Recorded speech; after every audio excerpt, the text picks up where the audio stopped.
Dear, Module 2 of the Lexicon training course deals with the start activities when you found your own company. The module was elaborated from the company Brain Plus from Austria. The module deals with the planning of the founding of a company. It describes mainly how you elaborate a business plan. The main content with which this module is dealing is how to write a so-called business plan. This instrument is often used when you plan successful the start of your company. At the beginning of this module, we will give you a description what a business plan is. A business plan is a written document where the founding of a new company is described. The business plan describes the product and/or service idea. The business plan explains the customer and target market. Furthermore, the business plan gives a rough overview on financial issues. Why is a plan needed, and why should you elaborate a business plan? The business plan is a planning document for your business idea and the company which you want to establish. A business plan is mostly needed for bank issues when you try to get a loan from a bank. A business plan is also needed when you apply for public funding. A business plan has also a function for internal issues. A business plan is also needed for own controlling issues. With a business plan, you can check if you reached the goals which you formulated at the start of your own company. Goals could be financial goals, but goals could be also the number of clients or special clients which you plan to have. This chapter deals with the structure of a business plan. Business plans have a standardized structure which should be used. The length of a business plan should be not too long or too short. Approximately 20-30 pages are enough. The speech should be clear and not too technical. Furthermore, a business plan should be designed well. There are free templates for a design which you can download in the web. A business plan consists on the following chapters: executive summary, company goals and profile, product or service, branch and market, marketing, management and key positions, implementation planning, opportunities and risks, financial issues. We will go in the following slides more into detail in each chapter. The first chapter is the executive summary. In this chapter, the company idea is summarized on one page. It is recommended that you write this summary after you have written all the other chapters. The executive summary is what most readers read first. If it is not good, it may be the last thing they read about your company. Make sure you answer the following questions. What is the business about? Describe here your business idea. Why should someone invest in your product or service? You want to sell a product or service. Describe here why your idea is needed and why clients will buy it. How will you achieve success? Describe here how you will reach the clients and how you want to build up the company so that it will be successful. How much money is required? If you need money, describe here how much you need. You can also mention where the money will come from. This chapter deals with the juridical form you choose for building up your company. Also, which name you want to take and where your company can be located. The question here is, which type of business do you want to build up? The main used juridical form is a so-called one-person business. You are, as a person, the owner of the company. Tax advisors recommend only from a turnover of about 70,000 euros per year to think about the company form of the LTD. A limited liability company is a legal entity. Legal entities are communities recognized by law. Legal entities have rights and obligations. For getting the name for your business, please think on the following. Make your name memorable, appealing, and easy-to-use names are better. Avoid geographical names. In the chapter Company Goals and Profile, you should also think, where should your company be located? Choose a convenient location for your business. Have in mind here how the surrounding will be and how far away is the company from your home. Think also, if you want to establish your company within your private living, more or less as a home office. When you think on your location, please consider also the cost aspect.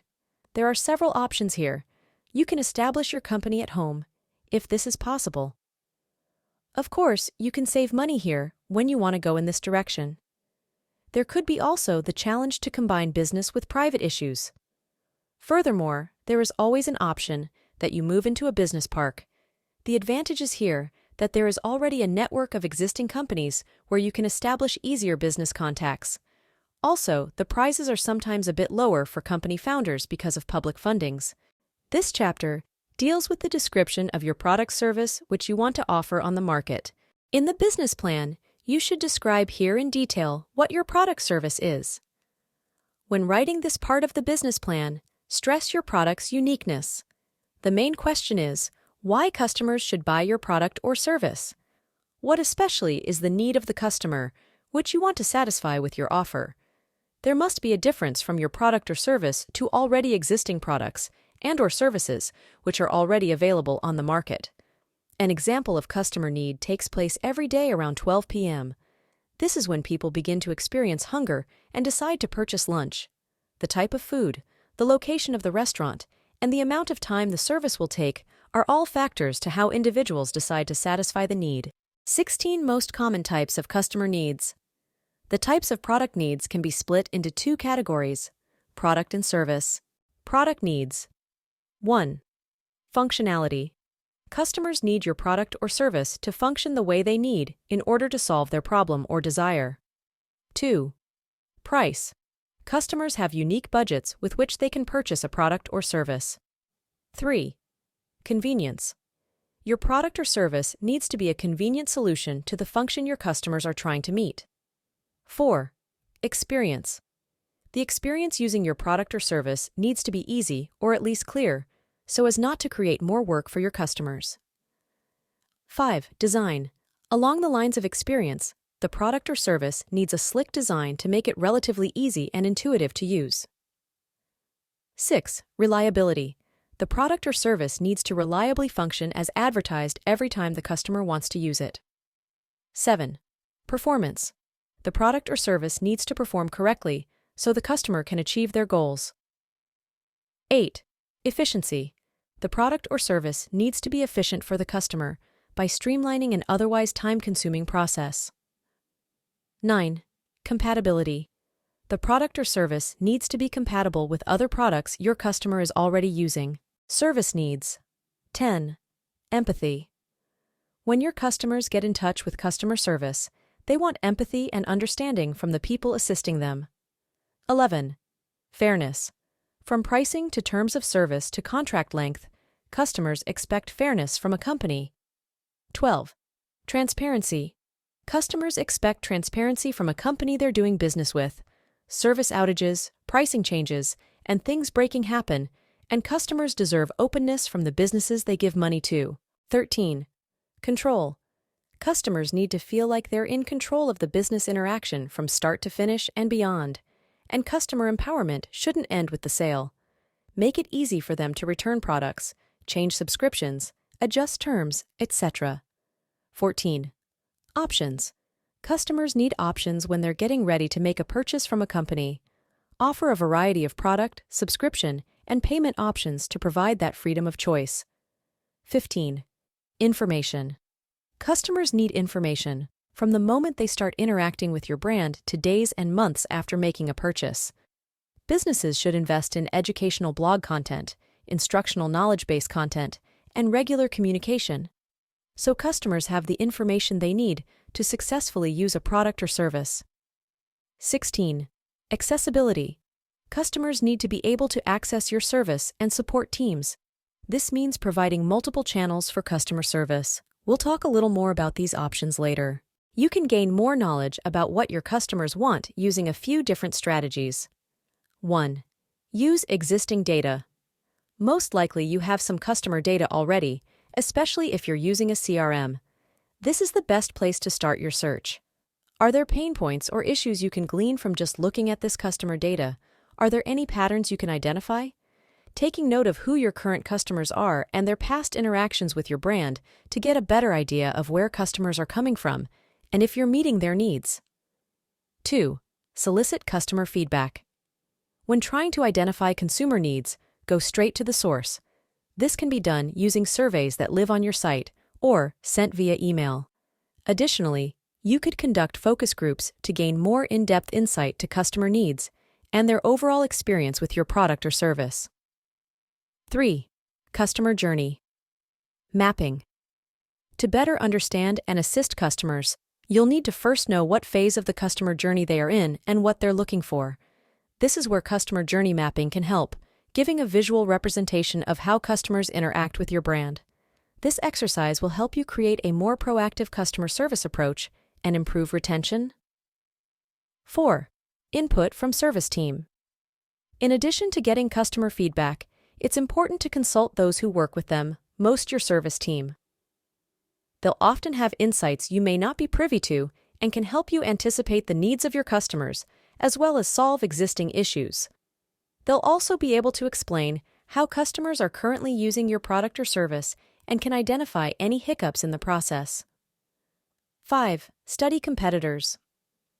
It's common to study competitors when conducting market research, but you should also consider them when identifying customer needs. There might be overlap in your target audience, meaning your brand could benefit from reviewing any issues competitors are experiencing and gain insight on how they went about fixing it. You might find that some of their strategies would be worth implementing at your company or discover gaps in service that your company can fill. 6. Use social media chances. Your customers use a variety of social media platforms in their day-to-day. Take advantage of that by using it as a way to listen in on what customers are saying about your products and your competitors. Are people asking questions under your posts? What sorts of comments are they making? Are they giving praise, asking for assistance, or do they want new features? Using a social media monitoring tool like Hootsuite will help you identify trends, mentions, and hashtags relevant to your brand to better inform your strategy. 7. Keyword research. People turn to the internet for most things, so Google is an excellent resource for figuring out customer needs. How are customers finding your brand online, and what are they typing into the search box to find it? Doing keyword research can give you a broad overview of what your customers need based on search data. Keyword research will also help you optimize your site for search engines by aligning the content of your site with what customers are searching for. If you design your process with these things in mind, you'll be able to uncover consumer needs at any stage of their life cycle. You can take a deeper dive into their needs by conducting a customer needs analysis. This chapter deals with the description of the branch and market where you will offer your product or service. In the last chapter, we spoke already on the company needs. Before we go deeper into detail on the topics, branch and market, we will focus again on the customer profile. It is important to be thorough and precise when creating a description of the target customer for your product or service.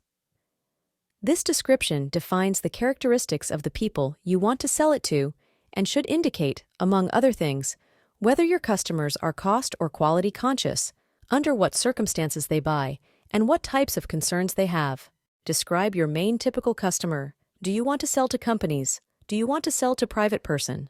Your target market is a group of customers that a business decided to aim its marketing efforts. The competition section where your products or services fit in the competition environment. Which groups of people are attracted to your product? This question is crucial because it can have an impact on your marketing strategy. In the course of the market analysis, you determine the age, origin, gender, etc. of your target group in order to plan customer-specific advertising measures. The competition section where your products or services fit in the competition environment. The following questions arise here. What comparable products does the competition offer? How does your product differ from others? What is your unique selling proposition, USP? Which market segments do competitors already cover? What strategies do they pursue? What successes or failures of your competitors can you learn from? Where can you find gaps that you can use? Step 1. The market description. The first step is to get to know the market that is relevant to you. You can find out how this is defined by asking the following questions. What is the target group? Age, gender, income, place of residence, habits. What does this target group prefer? You can research information about the market in question on the internet or in trade journals. Other sources include chambers of commerce, associations, market research institutes, state and federal statistical offices, or company annual reports. Example, you want to launch a vegan coffee drink in sustainable packaging on the market. To determine the corresponding target market, you first have to describe your product, flavors, ingredients, packaging, etc. Add to this your preliminary sales territory. This is followed by the definition of your target group, in this case, nutrition-conscious, environmentally aware people, as well as people who don't have much time to prepare a coffee drink themselves or wait in the coffee shop for it to be prepared. Step 2. The market size. How big the market is depends on the actual turnover or sales of a product. You should determine and analyze these two metrics to determine the market size. For the market size, the timeliness of the data is crucial. It should not be older than 1 year, preferably from the last quarter. You can also research relevant data on the internet, for example at the Federal Statistical Office, at Statista, on websites of chambers of industry and commerce. Example, in the case of our coffee drink, you should research statistics and other reputable data on the sales or turnover of vegan coffee drinks. To calculate the market size, there is the following formula. Market size, number of buyers, X number of purchases, X price. First, find out how many people live vegan. From this, subtract those who do not drink coffee. Also differentiate between hot and cold coffee drinkers, and calculate how many times a day coffee is drunk on average. Also think about non-vegans who would still consume a vegan coffee drink. The more data you find, the more meaningful your market analysis will be. Step 3. The competitive analysis. Which factors are decisive for the market and competition analysis can be found? Who is the market leader? Which competitors are there? For what reasons do certain suppliers prevail over the others? Supplier bargaining power. How many potential suppliers are there? How can you react to price increases if the worst comes to the worst? Negotiating power of customers. How big is the target group's need for your product? How could they react to price changes? Competition from new suppliers. How difficult is it to enter your market? Investment costs, marketing costs, etc. Consequently, how likely is it that many new competitors will enter? Competition from substitute products. What alternatives to your product are there? Could they affect sales of your product due to improvements? Example, the questions just mentioned must be applied to your product. Who is the market leader in vegan coffee drinks? Who supplies the vegan ingredients? Who supplies the sustainable packaging? Relate all the questions to your product or service. Step 4. The industry analysis. Closely linked to the competitive analysis is the analysis of the industries that generate the highest turnover or sales.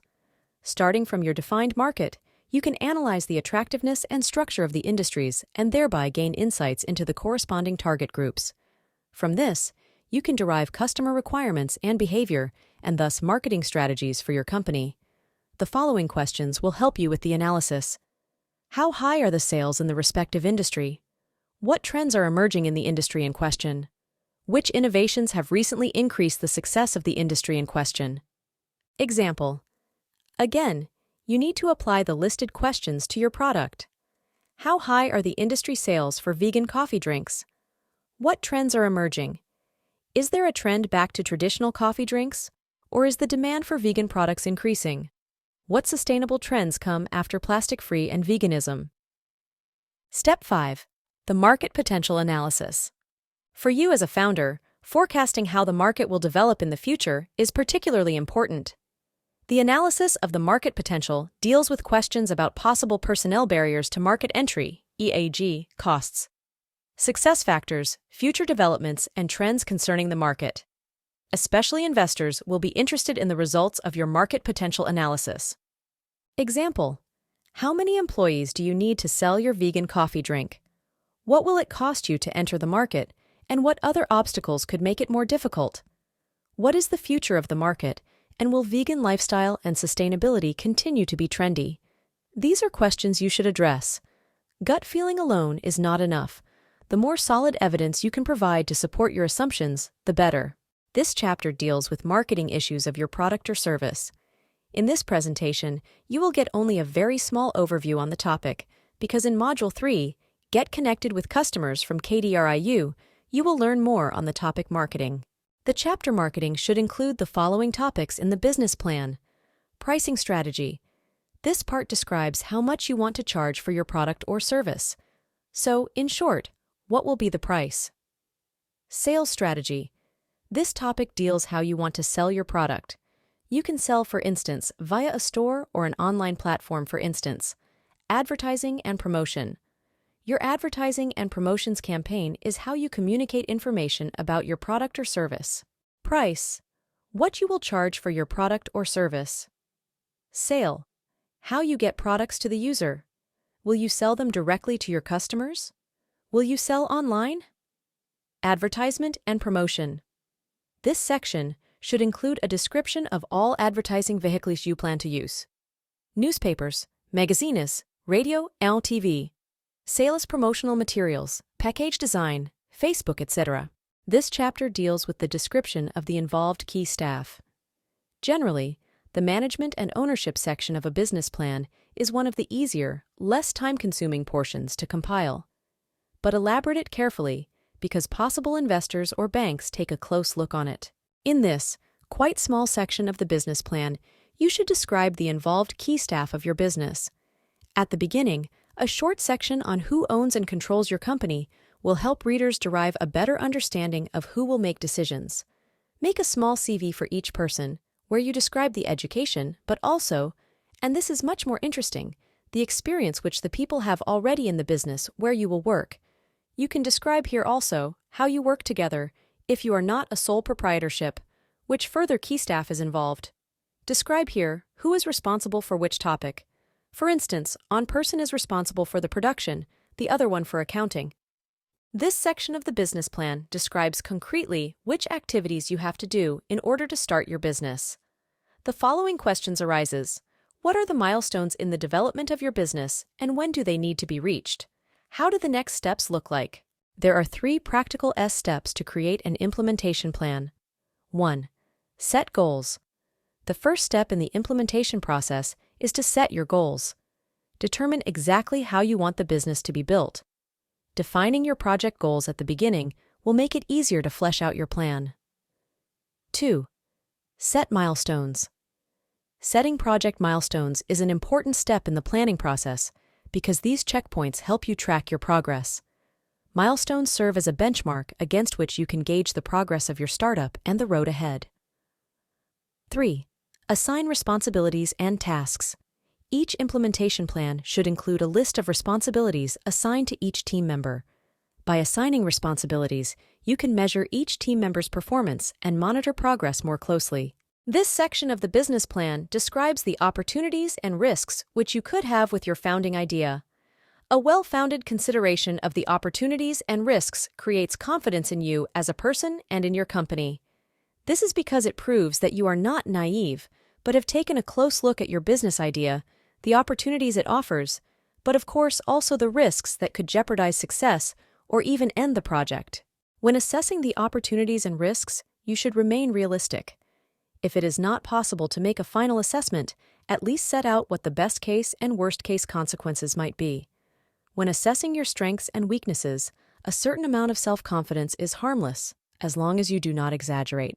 Opportunities include all external factors that lead to the company being able to survive on the market and possibly even develop further. For example, existence of a unique selling proposition, concrete customer inquiries, high demand, for example from many potential buyers, or because the product is currently in vogue, market not saturated, increasing market growth, low competitive pressure, for example because there are no competitors or they are exiting the market. Risks, on the other hand, are all factors that can lead to the failure of the company, for example, those presented below. Market risks, general economic situation, for example, dwindling purchasing power, recession, payment defaults, low market acceptance, higher costs than planned, strong competition, high probability of substitute products appearing, clogged sales channels, for example in retail, no access to raw materials.